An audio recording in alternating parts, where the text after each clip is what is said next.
Why are you running for Congress? Well, I think that I'm someone who has the background and experience to be able to bring to the Washington, D.C. scene the views and concerns of the people of the 9th District and be an effective voice for them there. When I talked to you a couple of months ago, or at least last month, you said you sort of wanted to bring a conservative edge to this campaign. Describe sort of your political philosophy, if you can, sort of your political belief system to the voters. Well, I think I'm probably right in tune with the 9th Congressional District, very similar to the views that are held by Congressman Holsop, in that I'm a fiscal conservative, I'm pro-life, I support the sanctity of marriage, I support the Second Amendment protections. I believe that the money that's in your pocket is your money and not that of the federal government. We need to be able to use dollars in Washington, D.C. effectively, but at the same time realize that those dollars are the dollars of the people who earned those dollars and paid them in, and be respectful of that when we make the appropriations to the various projects that we send those dollars to. You also told me you supported the reauthorization of FISA. Is that correct? Yeah.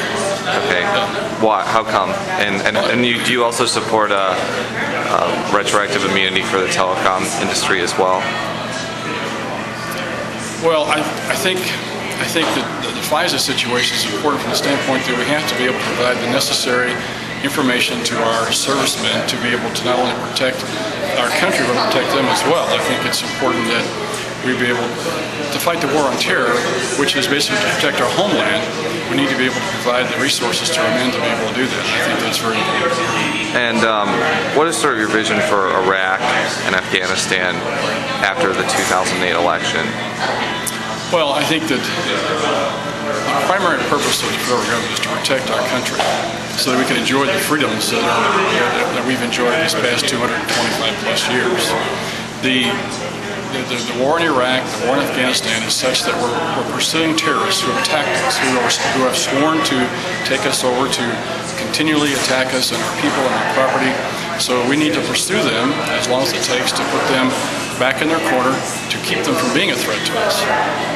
As far as health care issues go, that's going to be a prominent issue in this campaign. What sort of ideas do you bring to the table, especially for people who do not have health insurance? Well, I think that we need to provide a safety net for those individuals who are the most vulnerable. But by the same token, I think I bring the free market approach to health care. Obviously, that's an important issue that we've been working on for many years. Congress hasn't found a solution to it yet. When I get there, I'm someone who is willing to sit down and look at all the solutions, all the answers, all the different proposals that are on the table, and sort through those and find a way to find the best ones that we can use to come up with a solution that's going to work for everybody.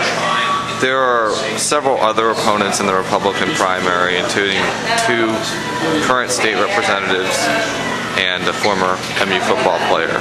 Why should Republican voters vote for you instead of me? Well, I believe I bring a more varied background and a more diverse amount of experience to the race. I'm the only one in the race who has agricultural experience from the standpoint I was in agricultural production for over 20 years.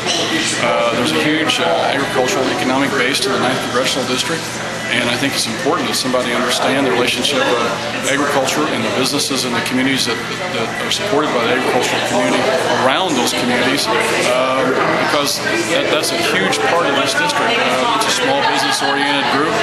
You have the flagship university here in Missouri and in Columbia, and you have a Truman State up in Kirksville, so there's a large educational base as well. But I think I bring to the table the things that are important from the standpoint of the political ideology that the people who are basically conservative, pro-life, they support the Second Amendment rights, they're farm folks, they're small business folks, and that's exactly the type of individual I am with my own personal life and the beliefs that I hold, I think are a good fit for those folks. I think that's all.